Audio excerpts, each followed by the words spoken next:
On the behalf of New Life Fellowship Kolhapur new life फेलोशिपच्या वतीने I welcome each one of you to the program of spiritual transformation. आत्मिक परिवर्तन या कार्यक्रमामध्ये आपल्या सर्वांचं मी स्वागत करतो. We have been studying on various subjects, आम्ही निरनिराळ्या विषयांवर अभ्यास करत आहोत and I am so happy to introduce a new series of studies in the theme of growing in God in the midst of the troubles of life. प्रतिकूल परिस्थितीमध्ये देवाबरोबर वाढणं या एका नव्या विषयाच्या अभ्यासासाठी मी तुम्हाला आमंत्रित करत आहे. I believe and I pray that these studies will enable in your Christian life to grow in the midst of the troubles of life. आणि माझा विश्वास आहे आणि माझ्या ह्याच प्रार्थना आहेत की या सर्व पवित्र शास्त्राच्या अभ्यासक्रमाद्वारा तुमची आत्मिक उन्नती होईल आणि तुमच्या जीवनामध्ये ह्या गोष्टी तुम्हाला आशीर्वादित ठरतील. No matter what you face in your life, studying the Word of God will change and transform your life. जीवनामध्ये तुम्ही कोणत्याही परिस्थितीमधून जरी जात असला तरी देवाच्या वचनाचा अभ्यास, देवाच्या वचनाचं मनन तुम्हाला त्या परिस्थितीमधून बाहेर काढू शकतं. Are you ready to learn this subject? आणि मग या विषयाचा अभ्यास करण्यासाठी, त्याच्यावर मनन करण्यासाठी तुम्ही तयार आहात का? So I encourage all of you, let us focus or let us turn to this subject. आणि म्हणून मी तुम्हा प्रत्येकाला उत्तेजन देतो की चला या विषयाचा आपण एकत्रितपणे अभ्यास करूया, आपलं लक्ष या विषयावर आपण केंद्रित करूया.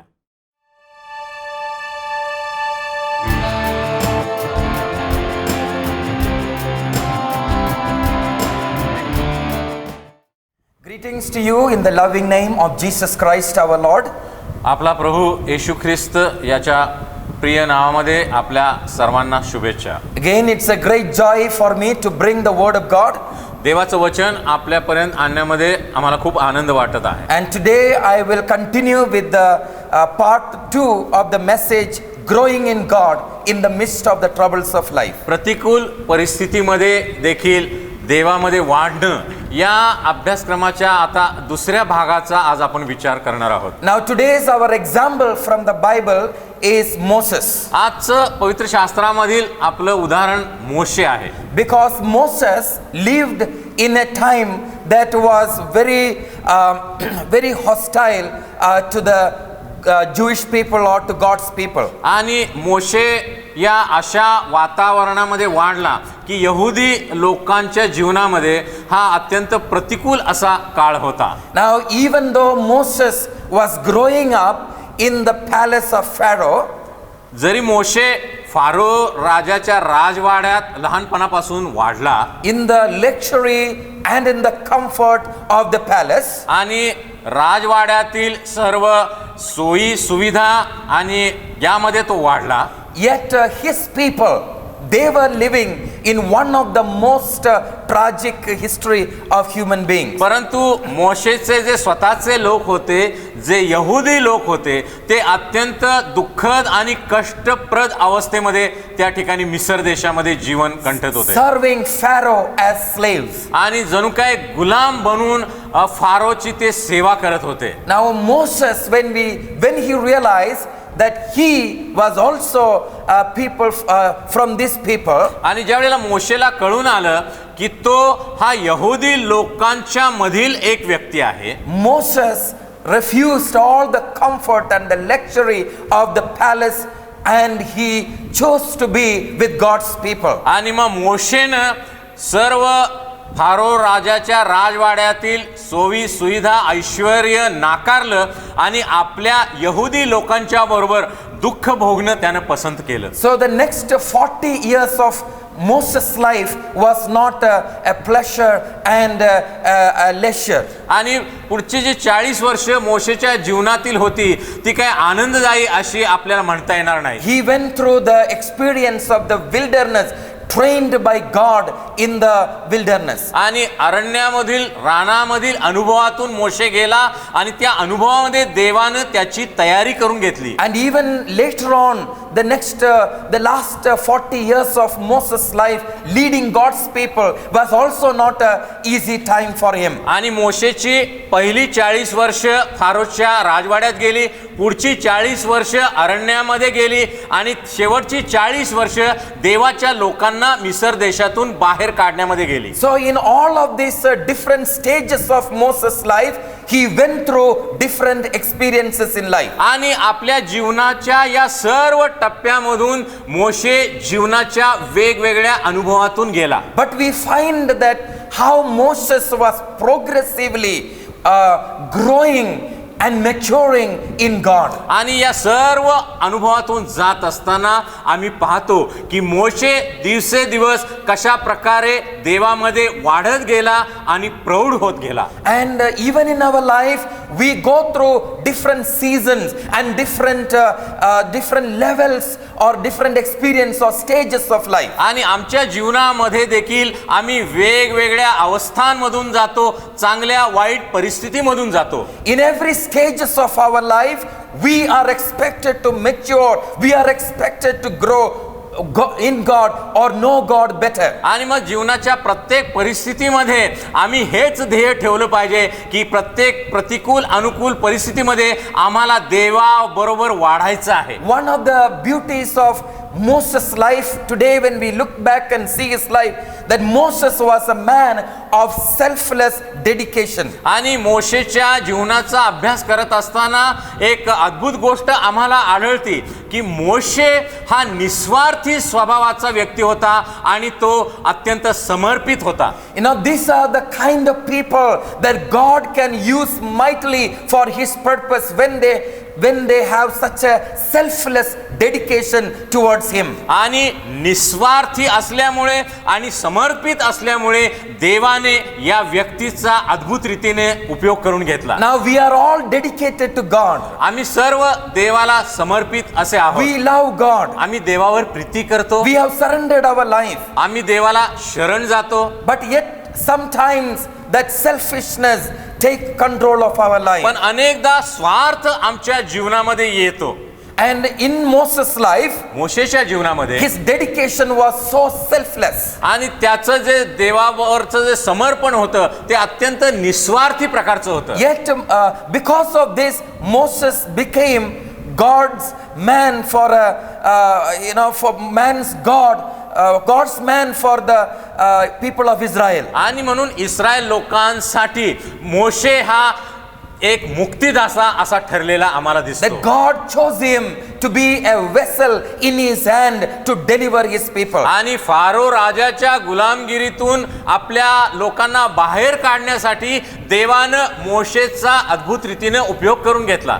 There was a time in Moses' life he tried to deliver God's people by his own strength. आणि एकेवेळी मोशेनं स्वतःच्या इच्छेनं आपल्या लोकांची मुक्ती करण्याचा सुटका करण्याचा प्रयत्न केला. But he failed. परंतु तो अपयशी ठरला. Ended up in the wilderness. आणि मग त्याला अरण्यामध्ये रानामध्ये पळून जावं लागलं. At the end of 40 years in the wilderness, आणि 40 वर्ष त्या रानामध्ये राहिल्यानंतर he was so frightened. आणि तो इतका घाबरलेला होता. And he was reluctant to take any leadership. आणि कोणतीही जबाबदारी नेतृत्वाची घेण्यासाठी तो तयार नव्हता. When God met him in the burning bush, he was not willing to surrender to God's will. आणि ज्या वेळेला जळत्या झुडपामध्ये परमेश्वरानं मोशेला दर्शन दिलं त्यावेळेला परमेश्वराची आज्ञा मानण्यासाठी मोशे तयार नव्हता. Because of the past failure in Moses' life, it was still haunting them. आणि मोशेच्या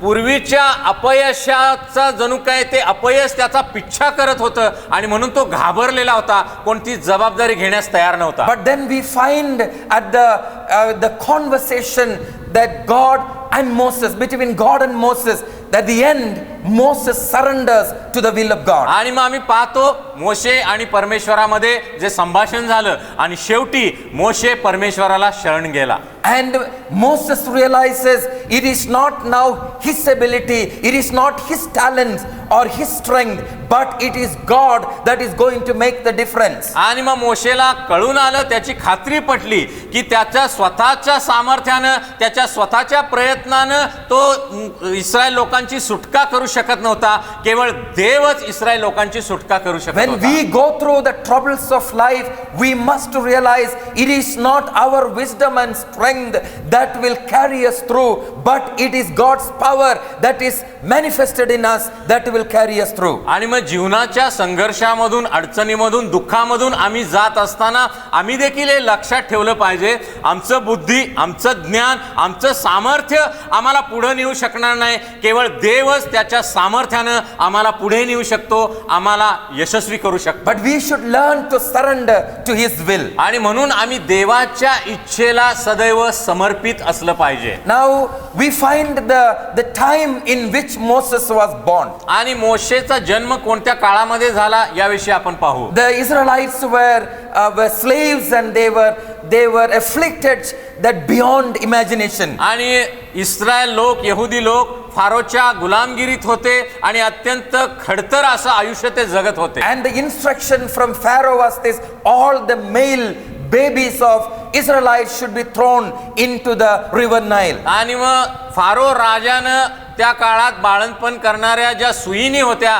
त्यांना अशी आज्ञा दिली होती की इस्रायल लोकांमध्ये जन्म घेणारी जी मुलं आहेत त्या सर्व मुलांना जन्मता क्षणीच नदीमध्ये फेकून त्यांना ठार करण्यात यावं. Now the river Nile was infested with all the crocodiles. आणि नाईल नदी ही त्या काळी मगरींनी भरलेली अशी नदी The होती. moment a baby is thrown, the baby is no more. It became a lunch for the crocodile. आणि ज्या क्षणी ही मुलं त्या नदीत फेकली जात आणि मगरी त्यांना खाऊन टाकत असत. Now the Bible says the midwives who were instructed to kill the babies of Israelites, male babies, they feared God. आणि मिसर देशामध्ये ज्या दोन सुईणी होत्या, शिप्रा आणि पुआ, आम्ही वाचतो की या दोन सुईणी जिवंत देवाचं भय बाळगणाऱ्या होत्या. So they did not kill the male babies. आणि मग ते फारो राजाची जरी आज्ञा होती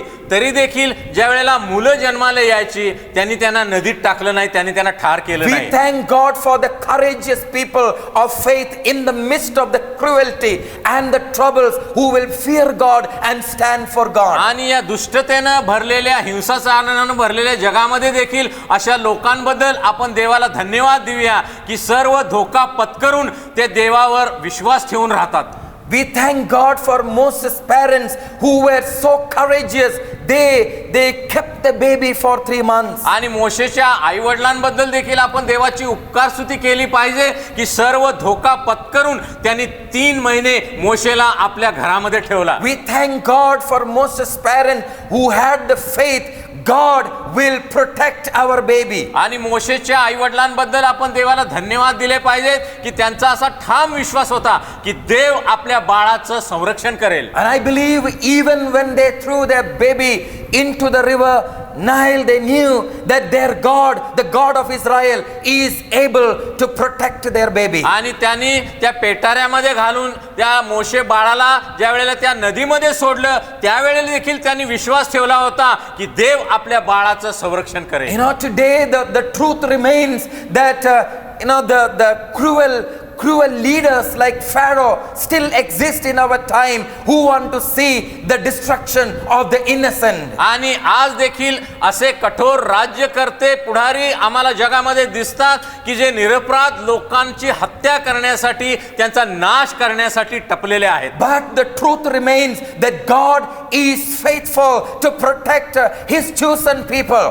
पण हे सत्य अबाधित आहे की देव आपल्या निवडलेल्या लोकांचं संरक्षण करण्यासाठी समर्थ आहे. If God can sustain the people of Israel in the most difficult times of their existence, आणि इस्रायल लोकांची अत्यंत कठोर आणि खडतर परिस्थितीमध्ये जर देव त्यांचं संगोपन करू शकला आणि त्यांचं संवर्धन करू शकला तर, if God can protect Moses in the most cruel times of his life, आणि फारो राजा सारखा अत्यंत क्रूर राजा असताना देखील जर देव मोशे बाळाचं संरक्षण करू शकला, even today, my beloved, God can protect you, sustain you, no matter what troubles of life you face in your life. आज तुम्ही कोणत्याही परिस्थितीतून, अडचणीतून, दुःखातून, अपयशातून जात असला तरीही आमचा देव तुमचं संरक्षण करण्यासाठी, तुमचं संगोपन करण्यासाठी आणि तुमचं संवर्धन करण्यासाठी तयार आहे. We must remember that even in the times of Exodus, there lived men and women who were ready to stand for truth, for righteousness and for God. आणि मोशेच्या काळामध्ये देखील आम्ही पाहतो की नीतिमत्वासाठी, सत्यासाठी, आपला जीव धोक्यात घालण्यासाठी त्या काळामध्ये देखील लोक तयार होते. Even today, this is what God is calling His people to, that we may stand for righteousness and truth, even in the face of death. आणि मरण समोर असताना देखील आज देखील देवाची इच्छा आहे की त्याच्या लोकांनी धोका पत्करून नीतिमत्वासाठी, धार्मिकतेसाठी आणि सत्यासाठी ठाम उभा राहावं. Now, when you look into Moses' life, मोशेच्या जीवनाचा ज्यावेळी आम्ही अभ्यास करतो, God sustained him देवानं त्याचं संगोपन केलं. in the midst of all the opposition and difficult circumstances. God made him grow and mature in him. आणि सर्व प्रकारच्या प्रतिकूल परिस्थितीमध्ये, अडचणीमध्ये देखील देवानं त्याला सांभाळलं, देवानं त्याचा प्रतिपाळ केला.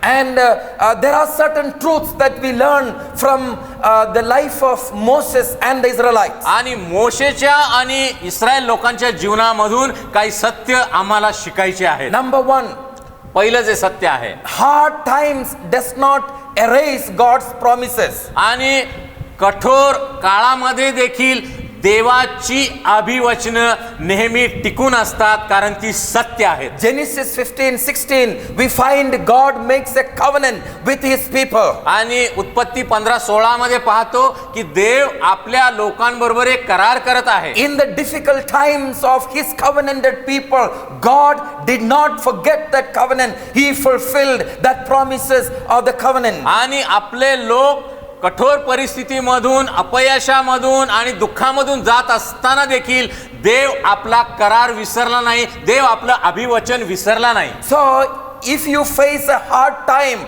that does not erase God's promises. God still hold his promises for you. आणि म्हणून तुम्ही देखील प्रतिकूल परिस्थितीमधून, निराशेमधून, अपयशामधून, दुःखामधून जात असला तरी हे लक्षात ठेवा की देव आपलं अभिवचन कधी विसरत नाही.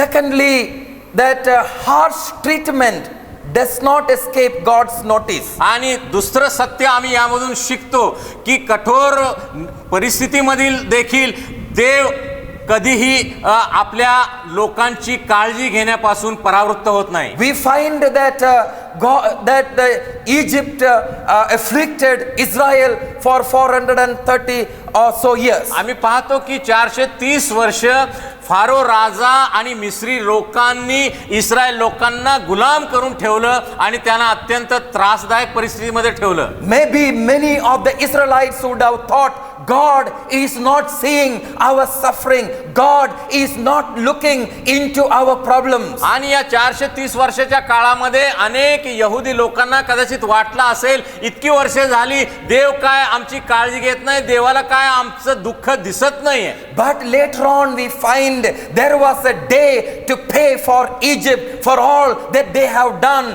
to his people, his chosen people. आणि आम्ही पाहतो की एक दिवस या मिस्री लोकांना त्यांनी इस्रायल लोकांवर जे जुलूम केले होते, ते दुःख त्यांना दिलं होतं, त्यासाठी त्याची किंमत त्यांना मोजावी लागली. You know, my beloved, today, no matter what you go through, never think that God is not seeing it. आणि आज तुम्ही कोणत्याही परिस्थितीमधून जात असला तरी कधीही असं समजू नका की देवाला तुमची परिस्थिती माहित नाही, देवाला तुमची काळजी नाही. You don't have to revenge for those who hurt you. आणि जे तुम्हाला इजा पोहोचतात, जे तुम्हाला तुमचं वाईट चिंततात, त्यांचा तुम्ही कधीही बदला घेऊ नये. Because the Bible says vengeance or revenge belongs to God. कारण पवित्र शास्त्र सांगतं की सूड घेणं हे देवाच्या हातामध्ये आहे. And when we submit to God, we make room for his vengeance. आणि ज्या वेळेला आम्ही सर्व परिस्थितीमध्ये देवाला शरण जातो, त्यावेळेला आम्ही देवाला सूड घेण्याची जणू काही संधी देतो. Whoever harshly treat others, one day God will require justice. आणि जे कोणी निरपराध लोकांना त्रास देतात, दुःख देतात, त्यांच्यावर अन्याय करतात, देव एके दिवशी त्यांचा न्याय करणार So for आहे. you and for me, it is our calling that we may submit to God, we may grow in God, regardless of what others do to us. आणि म्हणून तुम्ही आणि मी कोणत्याही परिस्थितीमधून जात असताना आम्ही नेहमी देवाला शरण गेलं पाहिजे, देवावर विश्वास ठेवला पाहिजे आणि सर्व गोष्टी देवावर सोपवून दिल्या पाहिजेत. And the third lesson we learn is a heavy test in life does not eclipse God's concern. आणि तिसरं सत्य यामधून आम्हाला दिसतं की जीवनामध्ये जे कठोर निर्णय आमच्या जीवनामध्ये होतात ते देवाची जी आमच्याबद्दलची इच्छा आहे ती नाहीशी करू शकत नाहीत. You know, when God came down to speak to Moses, he said, I have seen the tears of my people, I have heard the cry of my people. ज्या वेळेला देव इस्रायल लोकांची सुटका करण्यासाठी आला त्यावेळेला तो म्हणाला की माझ्या लोकांचे अश्रू मी पाहिलेले आहेत, माझ्या लोकांचं दुःख मी पाहिलेलं आहे. For 430 years God was hearing the cries of his people. God was seeing their tears. आणि 430 वर्ष परमेश्वर इस्रायल लोकांचं दुःख पाहत होता, त्यांचे अश्रू पाहत होता, त्यांचे उसासे तो ऐकत होता. But there was a day that God will come for them for their deliverance. परंतु एक दिवस परमेश्वराने राखून ठेवला होता, त्या दिवशी तो उतरून आला आपल्या लोकांची सुटका करण्यासाठी. And the Bible says, my beloved, for you and for me there is a day when our Savior will come and the deliverance will come for us. आणि तुमच्या आणि माझ्यासाठी प्रभूने एक दिवस राखून ठेवलेला आहे, आमचा तारणारा प्रभू एक दिवस येणार आहे आणि तो आमची सुटका करणार आहे. And until that day, आणि त्या दिवसापर्यंत no matter what we face, आणि कोणत्याही परिस्थितीत असलो तरी देखील we love him, आम्ही त्याच्यावर प्रीती we करतो, keep on serving him, आम्ही त्याची सेवा करण्याचं चालू ठेवतो and we keep on knowing him आणि through his word and his Holy आणि Spirit. त्याच्या पवित्र आत्म्याच्या द्वारा, त्याच्या वचनाच्या द्वारा आम्ही अधिक त्याच्या जवळ जातो, त्याला ओळखून घेण्याचा प्रयत्न You know, करतो. that is God's will for us, beloved. आणि तुमच्या माझ्यासाठी देवाची इच्छा हीच आहे. Because there is a day that is so sooner coming, आणि आता लवकरच तो दिवस येणार आहे प्रियानो, that God's people will be delivered from all the troubles of life. देवाच्या सर्व लोकांची या जगातील सर्व दुःखापासून, क्लेशापासून, त्रासापासून, आजारापासून सुटका होईल. Until that day, त्या दिवसापर्यंत God wants us to grow in him. देवाची इच्छा आहे आम्ही त्याच्यामध्ये नेहमी वाढत जावं. And I believe that no troubles of life is an excuse for us not grow in God. आणि मग कोणतेही जीवनातील दुःख, त्रास, आजार याची सबब आम्ही सांगू नये की आम्ही देवाबरोबर या कारणामुळे वाढू शकत नाही. Yeah, because of this reason, God, I can't serve you, or I can't follow you, or I can't grow in you. आणि कोणी असं म्हणू नये, प्रभू माझ्या जीवनामध्ये, माझ्या कुटुंबामध्ये या समस्या आहेत, ह्या आजार आहेत आणि या अडचणी आहेत, म्हणून मी तुझी सेवा करू शकत नाही, मी तुझ्यावर प्रीती करू शकत नाही, असं कोणी म्हणू नये. Look at the life of Jacob. याकोबाच्या जीवनाबद्दल पहा, Look at the life of Moses. मोशेच्या जीवनाकडे ज्या वेळेला आम्ही पाहतो, Every possible troubles of life, every possible pains and sufferings of life they went through, yet they grew and they matured in God. आणि जीवनामधील सर्व प्रतिकूल परिस्थितीमधून ते गेले, संघर्षामधून ते गेले, अडचणीमधून ते गेले, दुःखामधून ते गेले, मरणाचा त्यांनी सामना केला, तरी सर्व परिस्थितीमध्ये ते देवावरील विश्वासामध्ये टिकून राहिले, देवावर प्रीती करत राहिले आणि देवामध्ये वाढत राहिले. In concluding this message, let me quote this famous missionary Hudson Taylor, what he wrote. आणि या संदेशाचा आज शेवट करत असताना देवाचे एक महान सेवक हडसन टेलर यांच्या या विधानानं मी आता हे सांगता करत आहे. Hudson Taylor was a missionary to China. आणि हडसन टेलर हे चीन देशामध्ये देवाचे एक सेवेकरी म्हणून who होते. did great things for God. आणि देवासाठी अद्भुत गोष्टी त्या ठिकाणी त्यांनी केल्या. Who also went through many testings and trials and pain in his life. आणि त्यांच्या जीवनामध्ये अनेक परीक्षामधून, संकटामधून, दुःखामधून ते गेले. And he gives a statement like this. आणि त्यांनी असं एक विधान केलेलं आहे. it doesn't matter how great the pressure is. आणि जीवनामध्ये अडचणींचा, प्रतिकूल परिस्थितींचा, आजारांचा, दुःखाचा किती दबाव असला तरीही What really matters is where the pressure lies. आणि हे सगळ्यात महत्वाचं आहे की या सर्व प्रतिकूल परिस्थितींचा दबाव कुठे असतो. Whether it comes between you and God or it presses you nearer his heart. आणि हा प्रतिकूल परिस्थितींचा दबाव देवामध्ये आणि आमच्यामध्ये दुरावा निर्माण करतो का हा प्रतिकूल परिस्थितींचा दबाव आम्हाला देवाच्या अंतःकरणाच्या जवळ घेऊन जातो. You know, my beloved, many of the testimonies of men of God, women of God in the Bible is the pressures of life did not come between them and God, but it came behind them, push them towards the heart of God. आणि देवाच्या अनेक सेवक सेविकांच्या जीवनामध्ये आम्ही वारंवार हे पाहतो की जीवनामध्ये सर्व परिस्थितीमध्ये दबावामध्ये असताना हा दबाव त्यांना देवापासून दूर जाऊ देऊन शकला नाही, परंतु हा दबाव त्यांना देवाच्या अंतःकरणाच्या अधिक आणि अधिक जवळ नेऊ शकला. That is why psalmist in Psalm 119 verse 71 and 72 he says that it was good that I was afflicted, but now I